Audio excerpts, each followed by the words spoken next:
Oke teman-teman, kembali lagi bersama saya di channel Red Dev ya. Pada kesempatan kali ini kita masih membahas masalah tipe data kolektif, yaitu tipe data tuple ya. Sama seperti sets pada video sebelumnya, sebenarnya tuple ini tidak jauh berbeda dengan kerabatnya sesama tipe data kolektif ya, yaitu list dengan sets. Namun ada beberapa ciri khas dari tuple ini. Yang pertama adalah dia tidak bisa ditambah, dihapus, ataupun diedit. Dan yang kedua adalah dia mendukung indeks. Jadi tidak sama seperti sets kemarin ya. Pada tuple ini meskipun datanya tidak bisa ditambah, namun dia mendukung indeks seperti list. Bagaimana contohnya? Langsung saja kita ke editor. Pada video sebelumnya saya telah memberikan sedikit gambaran ya mengenai penulisan pada tuple. Seperti contoh berikut ya. Tuple 1 sama dengan. Nah, ini saya pinjam dulu nama provinsinya ya. Oke, mari kita cetak. Ups, print ya. Oke. Tuple, mari kita lihat. Set interpreter dulu ya. Nah, seperti inilah hasilnya kira-kira teman-teman. Dia karena dia mendukung indeks, berapa kali pun kita run, urutan tampilan di sini tetap sama dengan yang ada di sini. Oke, seperti ini. Sama seperti list kemarin ya, kalau ingin menampilkan data yang lebih spesifik, nah, seperti ini. 2. Bagaimana kalau kita tambah isi di dalam tuple-nya teman-teman? Oke. Nah, kita tambah kayak gini ya. Dia juga mendukung teknik slicing ya. Seperti ini ya teman-teman. Mari kita run. Oke, Bengkulu, Jawa Barat, Kalimantan Tengah. Mari kita buat seperti ini lagi. Bengkulu. Oke. Dia ketentuan selektor slicing seperti ini ya. Itu sama seperti slicing pada list. Apabila teman-teman masih belum memahaminya, boleh kembali ke video saya sebelumnya yang tipe data kolektif yang part 1 ya. Membahas mengenai list. Di sana sudah saya jelaskan secara rinci mengenai teknik slicing ini dan aturannya pun juga sama ya, slicing pada tuple dengan pada list itu. Oh ya teman-teman, di deskripsi video yang pertama kan saya sudah menjelaskan ya. Apabila indeksnya minus, kira-kira apa yang terjadi? Mari kita lihat. Nah, seperti ini ya. Apabila dia min 1, berarti dia startnya di akhir. Hitungannya dimulai di akhir. Kalau bedanya teman-teman ya, apabila indeksnya positif seperti ini, startnya di awal. Apabila dia negatif, startnya di akhir. Start di akhir. Nah, meskipun kalau indeks ini dimulai dari 0 ya, tapi kalau dia negatif seperti ini, hitungannya dimulai dari 1. Contohnya seperti ini. Kita membuat min 1 teman-teman ya. Itu artinya dia menampilkan data urutan pertama apabila diurutkan dari akhir. Perhatikan urutan pertamanya di sini. Kenapa demikian? Karena ya sampai sekarang kita belum pernah melihat ada minus 0 teman-teman ya. Yang ada minus 1, minus 2 ya. Nah, kalau ingin menampilkan data yang hitungannya dari awal, baru 0 seperti ini. Baru 0, baru tampilannya yang pertama. Namun kalau kita ingin menampilkan data pertama namun urutannya dari terakhir ya, itu pakai min. Min 2 misalnya. Jawa Barat. Itu berarti dia menampilkan data yang urutan kedua apabila diurutkan dari akhir. 1, 2. Itulah kenapa hasilnya Jawa Barat. Indeks negatif ini juga bisa dimasukkan dalam slicing ya. Seperti contoh kayak gini.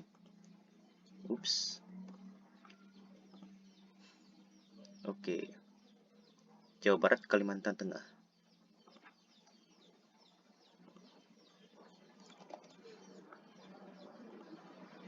Nggak bisa ya. Kalau negatif harus positif coba. Jawa Barat, Kalimantan Tengah.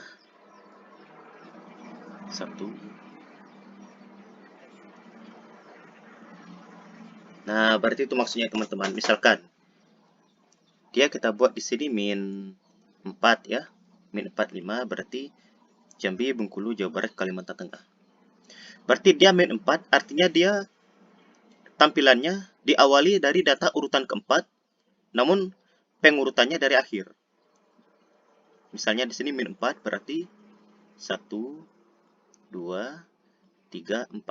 Itulah kenapa di sini yang tampil Jambi. Lalu yang di sini ini sama seperti list ya, ini ambang batasnya berarti Jambi, Bengkulu, Jawa Barat, Kalimantan Tengah. Berarti dia menampilkan data sampai ke indeks yang kecil dari 5. Tampilannya seperti ini teman-teman ya. Dan teknik slicing ataupun selektor tunggal dengan indeks negatif ini juga berlaku untuk list ya teman-teman. Berlaku untuk list seperti di video awal ya. Boleh teman-teman praktekkan kembali. Di awal presentasi tadi ya, kalau tidak salah saya sudah menjelaskan bahwa tuple ini dia tidak bisa ditambah ataupun tidak bisa dikurang ya. Benarkah demikian? Mari kita tes. Oke, sip.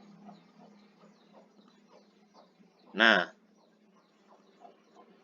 doesn't support item assignment, berarti dia tidak bisa merubah ya. Namun ada satu cara untuk merubah tuple ini ya. Meskipun dia sebenarnya tidak bisa dirubah, tapi masih ada cara untuk merubahnya teman-teman. Tapi bukan berarti kita merubah tuple secara langsung, melainkan kita convert. Setelah dia di-convert atau dirubah ke tipe lain, barulah kita rubah. Barulah kita edit isinya ya. Oke, kalau sebelumnya itu ya, tipe data kolektif yang isinya dapat kita otak-atik itu kan list ya, salah satunya yang paling efektif. Maka dari itu, terlebih dahulu kita rubah tuple ini menjadi list. Mari kita print. Oke, run. Nah, dia sudah menjadi bentuk list ya teman-teman. Barulah kita rubah isinya. Kita rubah seperti tadi ya.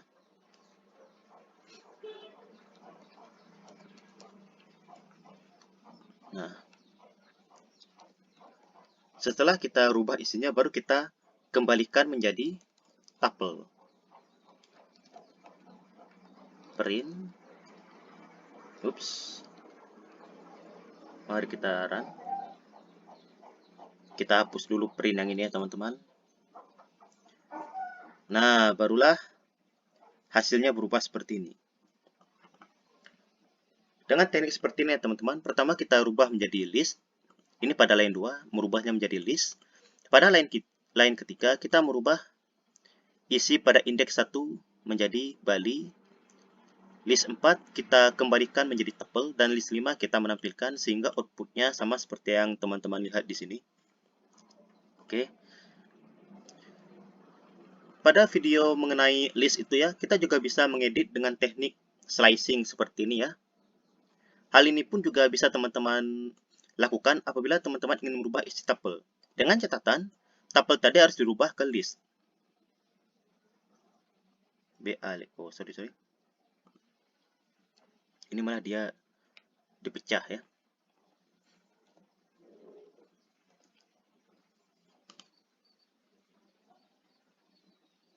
Nah, kan seperti yang teman-teman lihat di output, Jambinya hilang ya. Langsung diganti Aceh, Bali, Bengkulu. Nah, padahal di sini dia pada posisi kedua ada Jambi ya, itemnya. Nah, kenapa bisa terjadi seperti ini? Teman-teman bisa kembali lihat video saya yang tipe data quality pertama ya. Di sana sudah saya jelaskan secara rinci kenapa hasilnya seperti ini. Dan apabila datanya berlebih ya, kita main cepat saja teman-teman. Apabila dia berlebih, nah hasilnya seperti ini. Itu sudah saya jelaskan di video sebelumnya. Oke. Demikian juga halnya apabila teman-teman ingin itu ya, ingin menghapus salah satu item di dalam tuple. Itu karena isi tuple ini tidak bisa dirubah, ditambah, diedit, dihapus, maka dia dikonvert terlebih dahulu. Misalkan teman-teman ingin meremove item Jambi ini ya, boleh teman-teman buat saja seperti ini. Karena dia sudah di-convert atau dirubah menjadi list, maka semua operasi pengolahan data pada list dapat teman-teman lakukan di sini. Kita remove. Ups, karena ini J besar ya, ini J kecil. Case sensitive, space sensitive, itulah kekurangan dari Python ya. Meskipun codingnya simple, jadi harus teman-teman ekstra hati-hati gitu. Begini ya. Pop misalnya, kalau pop ini kita memakai indeks pop 1, hasilnya juga sama seperti tadi. Nah, beginilah cara ya untuk menambah, mengedit, menghapus data pada tuple. Caranya adalah di-convert dulu seperti ini.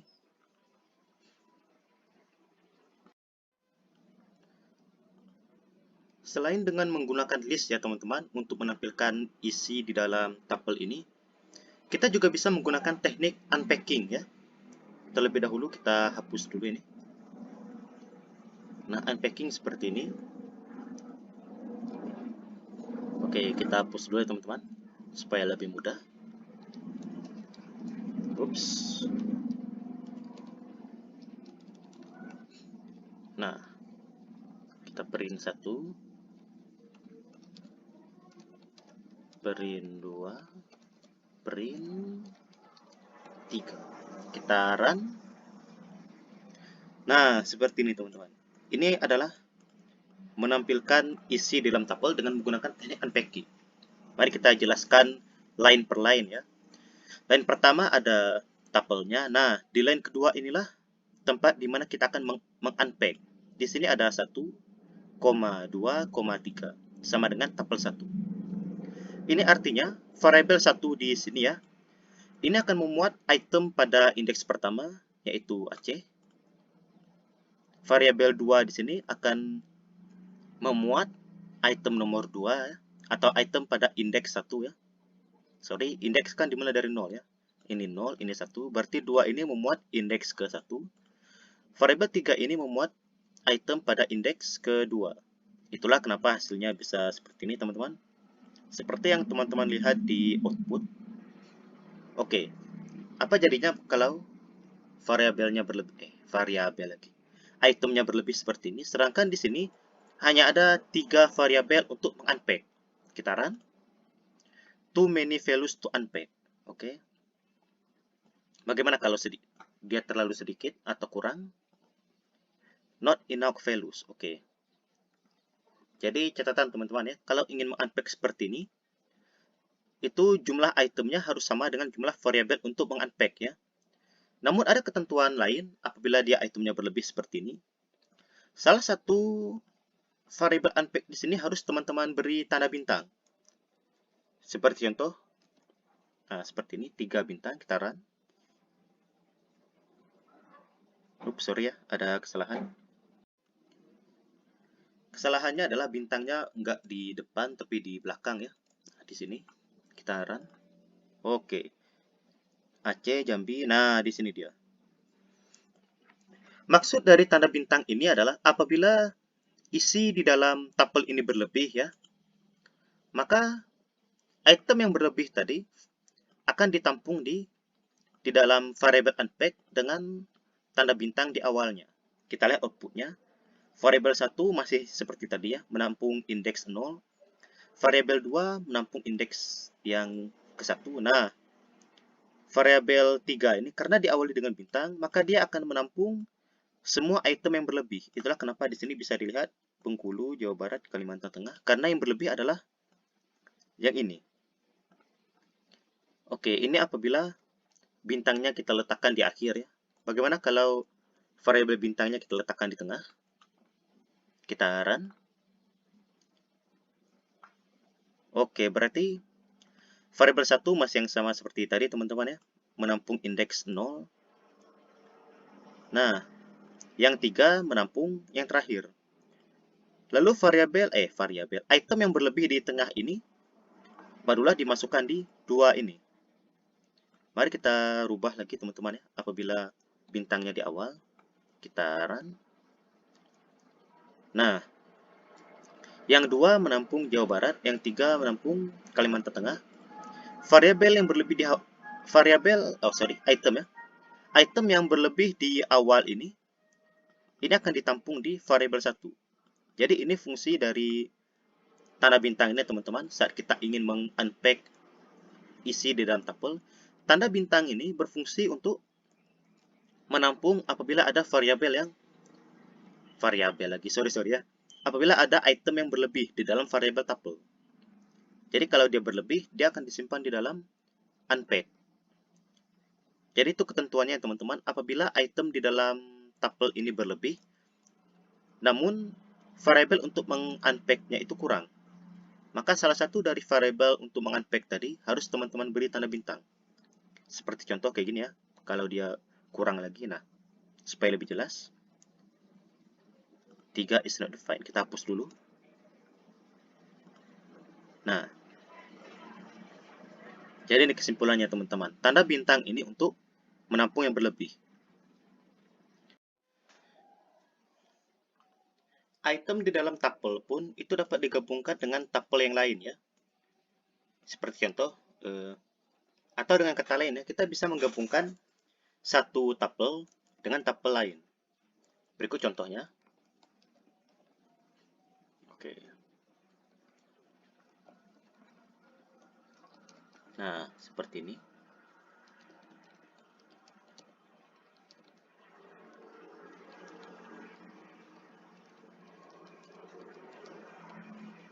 Oke, mari kita run, teman-teman. Oke. Jadi kalau untuk menggabungkan dua tuple atau lebih, ya itu caranya mudah ya. Cukup teman-teman gunakan saja tanda tambah ini. Nah, teman-teman bisa menggabungkan dua tuple ya. Dua tuple atau lebih. Kalau seandainya teman-teman punya 3 tuple, cukup teman-teman bikin saja seperti ini, tuple 3 dan seterusnya. Oke. Jadi ini dia teman-teman ya, cara untuk itu penjelasan mengenai tuple. Berikut cara untuk mengolah data di dalam tuple. Baik itu menampilkan, menambah, mengurang atau mengedit ya.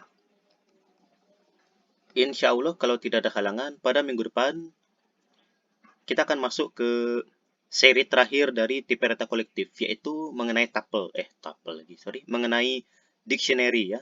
Nah, itu akan menjadi seri terakhir kita. Oke, sebelum kita berangkat ke video selanjutnya mengenai dictionary ya, saya akan memberikan itu gambaran sedikit ya. Mungkin bagi teman-teman yang sering berurusan dengan pemrograman JavaScript ya, pasti teman-teman pernah bertemu dengan variabel yang penulisannya kurang lebih seperti ini. Nah, koma, oke. Pasti teman-teman sering bertemu dengan tipe data yang seperti ini pada JavaScript ya. Kalau tidak salah ini namanya objek ya. Nah, kalau pernah, nah dictionary pada Python ini penulisannya agak-agak mirip dengan penulisan variabel objek pada JavaScript. Atau mungkin teman-teman ada yang pernah itu membuat REST API ya, REST API kalau bahasa Indonesianya. Tentu teman-teman juga sering bertemu seperti ini ya. Biasanya kalau REST API ini dia menggunakan JSON ya, meskipun ada juga beberapa yang menggunakan itu format penulisan XML, tapi kebanyakan penulisannya JSON ya. Nah, kalau teman-teman pernah berurusan dengan REST API dan datanya ditulis seperti ini, nah ini namanya ditulis dalam bentuk JSON ya, JavaScript Object Notation. Dan ini benar-benar mendekati contoh penulisan dictionary pada Python. Jadi jika teman-teman pernah berurusan dengan itu ya, dengan tipe data JSON pada REST API atau berurusan dengan variabel objek, maka pasti nantinya teman-teman tidak akan kesulitan untuk mempelajari dictionary ya. Yang mana itu akan dijelaskan di video selanjutnya. Oke, sampai di sini dulu penjelasan kita mengenai tuple. Saya undur diri dulu. Assalamualaikum warahmatullahi wabarakatuh.